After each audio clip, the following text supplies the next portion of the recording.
All right. There's a sweater on the market right now that costs $5,000. It has the same cut, the same color, and the same silhouette as a sweater costing $50 from a department store. If you saw them both lying on a table with no labels, you could not tell them apart by sight. You could not describe a single visible difference between them, and the people who make the version costing $5,000 know this. They designed it that way because the point of that sweater is not to be seen by the general public. The point is to be recognized by the people who already know, the ones who were raised in a world where knowing was the price of admission. There's a name for this: stealth wealth. And stealth wealth is not a fashion trend. It is a language. A language the ultra wealthy built over centuries to identify each other in a room full of people who think they understand money. Today, we are going to read it. To understand why this language exists, you have to start with the moment in history when the wealthy did not need one. In the Gilded Age, roughly the last 3 decades of the 1800s, American industrial wealth was enormous, sudden, and completely without restraint. The Vanderbilts built Newport mansions with 70 rooms. They threw parties that cost the modern equivalent of $3 million. Alva Vanderbilt hosted an event so elaborate that the press covered it for an entire week. The message behind all of it was simple. Look at how much we have. That was the complete and entire point. Okay, a Norwegian-American economist named Thorstein Veblen watched all of this and in 1899 gave it a name. He called it conspicuous consumption, spending not to satisfy a need but to demonstrate social position.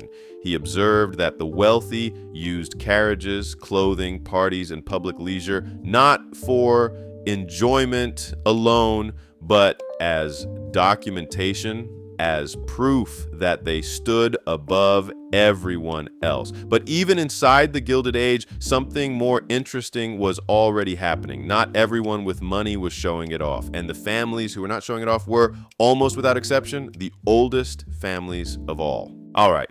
Before the Gilded Age, before the Industrial Revolution, before America existed, the ruling class in most of the world did not need to think carefully about status signals. The government managed that for them. In medieval and early modern Europe, sumptuary laws told you with extraordinary precision what you were legally allowed to wear based on your social rank. In France, under Louis XIII, the law prohibited anyone below the rank of prince from wearing gold embroidery, metallic lace, or colored silk. In England, purple and crimson silk were reserved for royalty by statute. In Tokugawa, Japan, which ran from 1603 to 1867, sumptuary regulations reached a scale of detail almost impossible to imagine today. Commoners were banned from wearing silk of any kind. Towns were regulated on the specific style of sandal their residents could use. The Frugality Act for farmers of 1724 forbade farmers in northern regions from wearing cotton, which was the warmest fiber they could access in freezing temperatures. When the law tells you what you can wear, your class position is written physically on your body.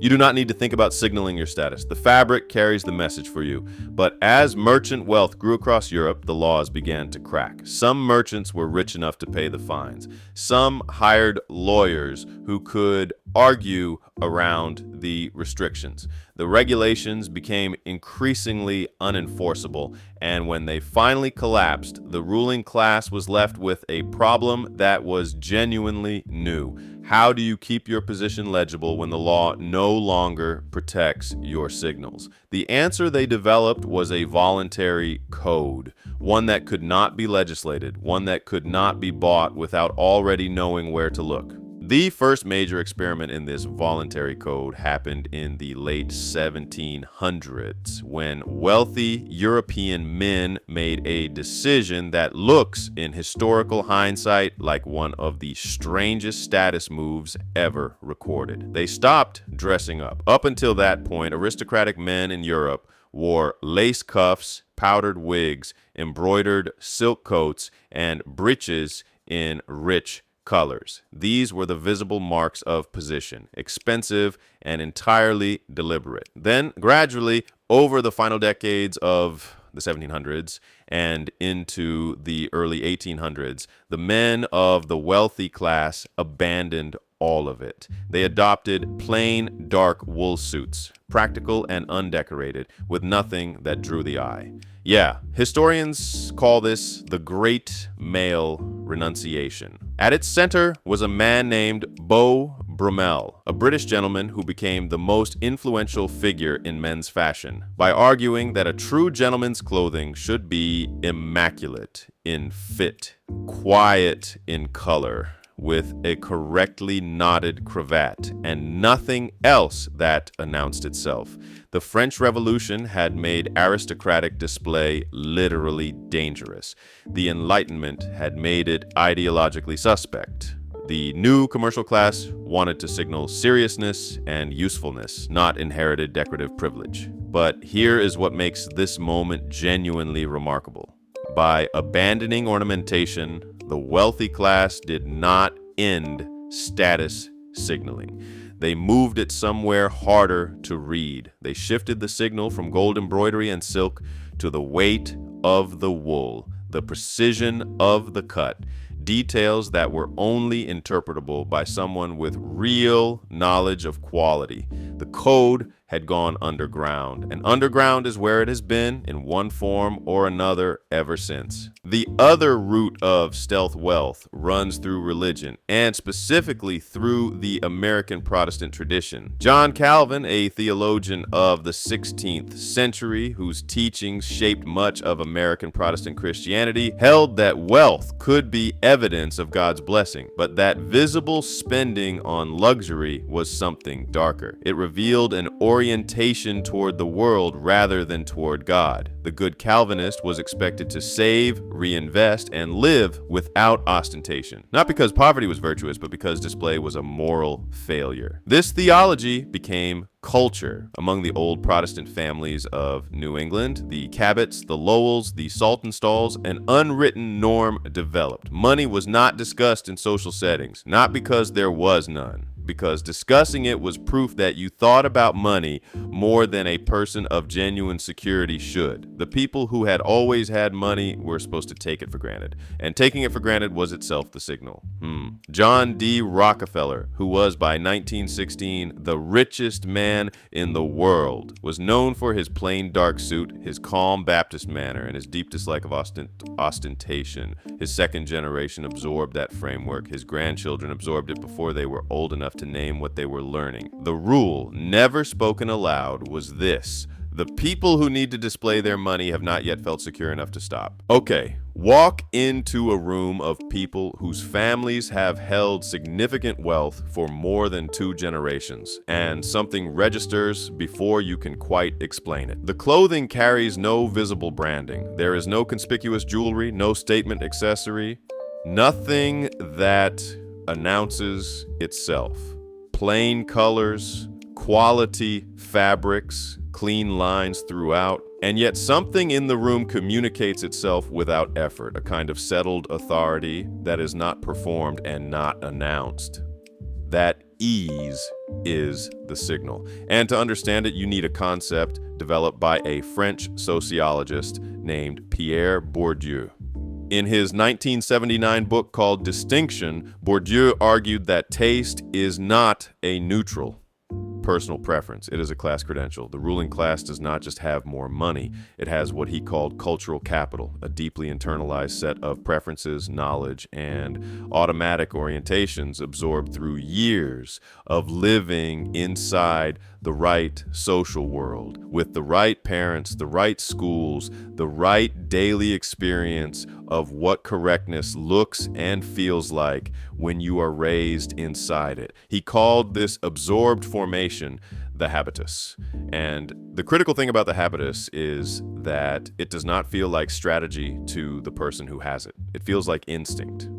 The person who grew up in an old money household does not consciously choose to dress without effort. They simply dress. And the result is always correct because correctness was absorbed before they were old enough to understand they were being taught. That is the code, and it carries no price tag you can find in any store. Okay, so what does the code actually look like in practice? Loro Piana was founded in 1924 in the Piedmont region of northern Italy. Their specialty is vicuna wool, which comes from a South American camelid that was once restricted by Incan law exclusively to royalty. A single vicuna produces roughly 7 ounces of usable fiber every 3 years. The raw fiber costs up to about $270 per pound. A Loro Piana vicuna coat sells for between $15,000 and $40,000. It looks to every untrained eye in the room like a plain tan jacket.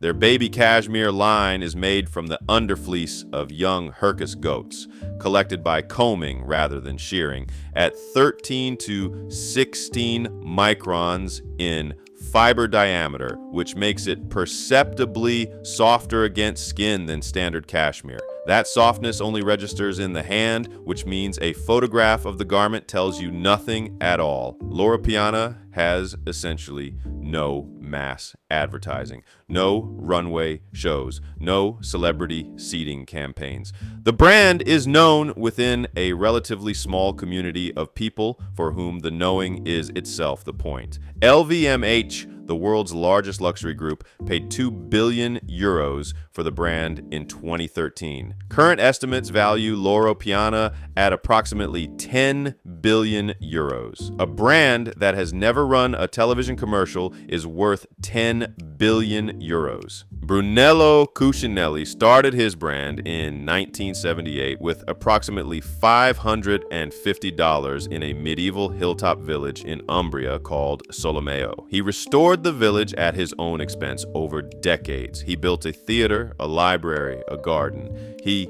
pays his workers 20% above market wages and insists that no work be sent after 5:30 in the afternoon.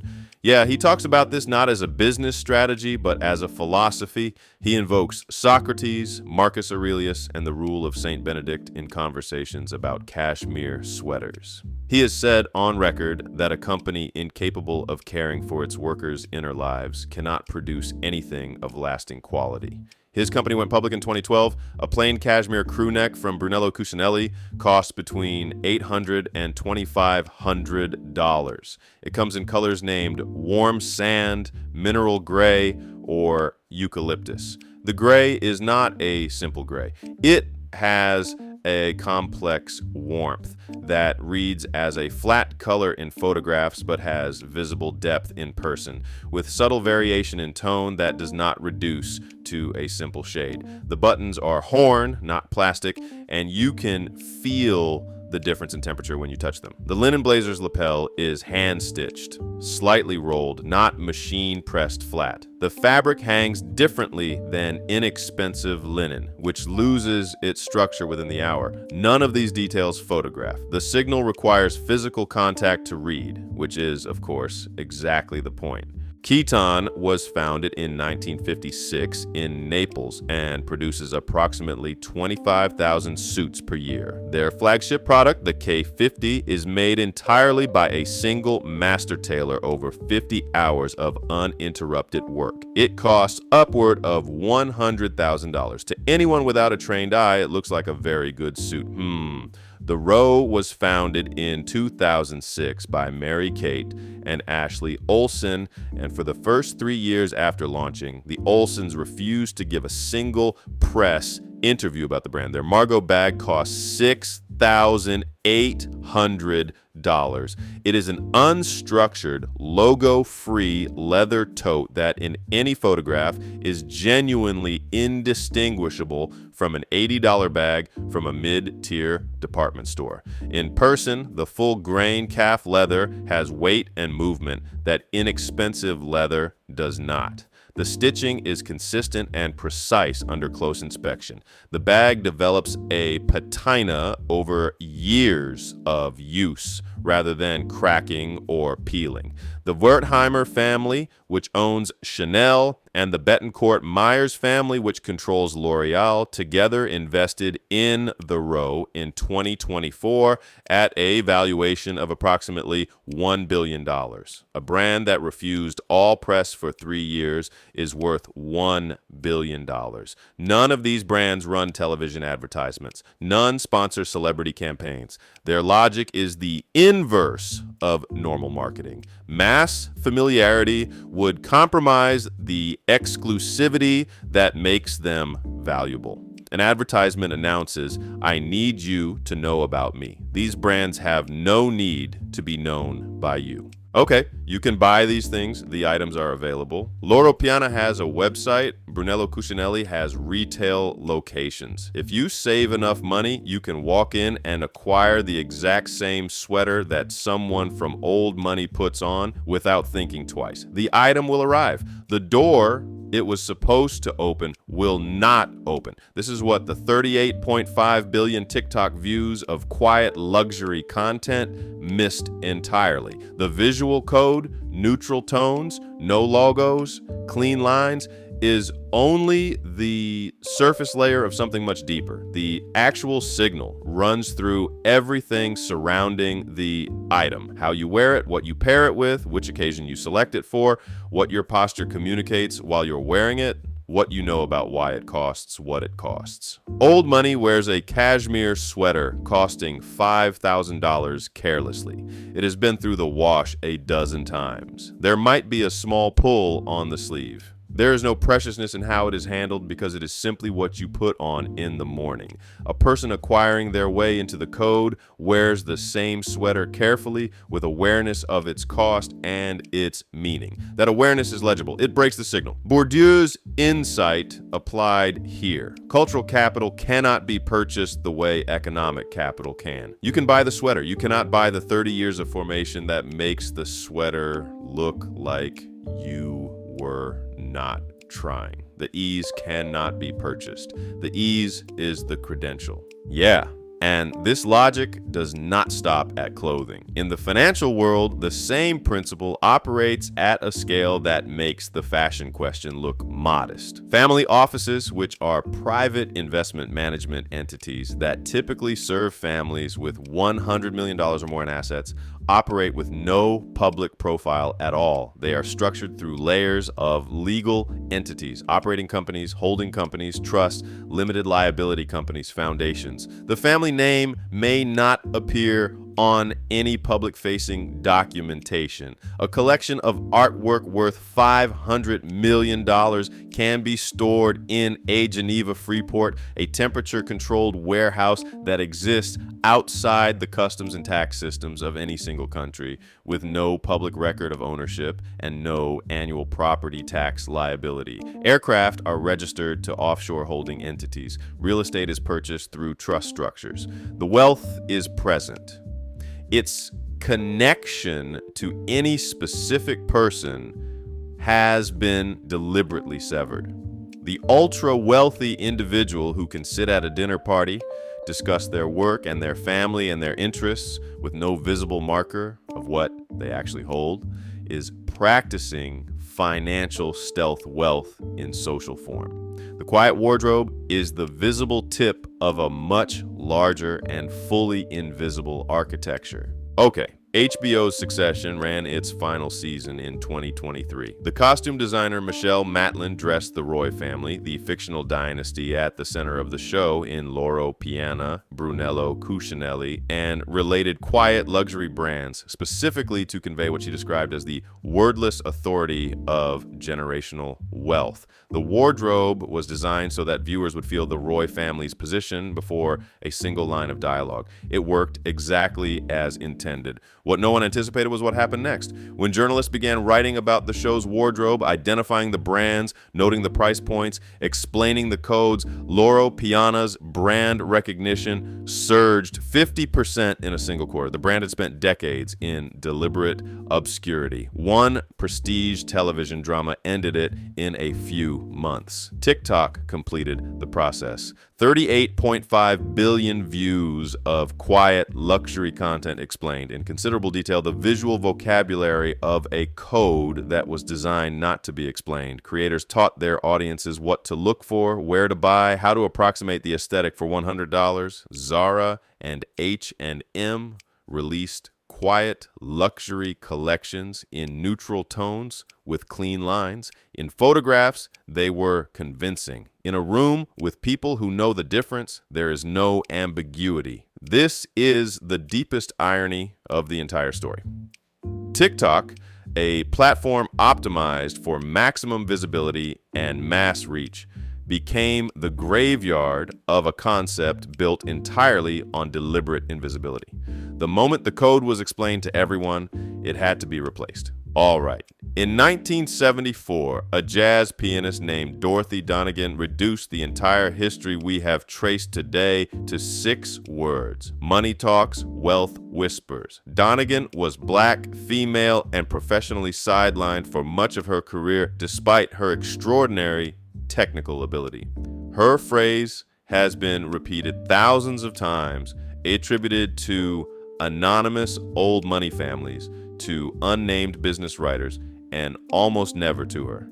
That erasure is its own small piece of the larger pattern. The language of the wealthy class absorbs what is useful and rarely credits where it came from. What Donegan understood and what 3 centuries of this history confirm is that the most powerful form of wealth has always been the kind that requires no announcement. The sumptuary laws that once gave the ruling class visible markers were replaced, when they collapsed, by voluntary codes that required cultural formation to read. Those codes have been contested, counterfeited, named, popularized, discarded, and immediately replaced with new ones that are harder to name. This is not cyclical by accident. It is how the system maintains itself. The ultra wealthy's greatest luxury is not the sweater costing $5,000. It is not the suit costing $100,000. It is a culture so completely inherited that dressing correctly feels like doing nothing at all. The culture is the capital. The ease is the credential. And the fact that most of the world cannot see it, cannot feel it, and cannot acquire it by spending alone is not a flaw in the design. The design was always working as intended. If you found this valuable, share it with someone who would find it interesting. And if you want more on the hidden mechanics of money and class, subscribe. There is a lot more where this came from.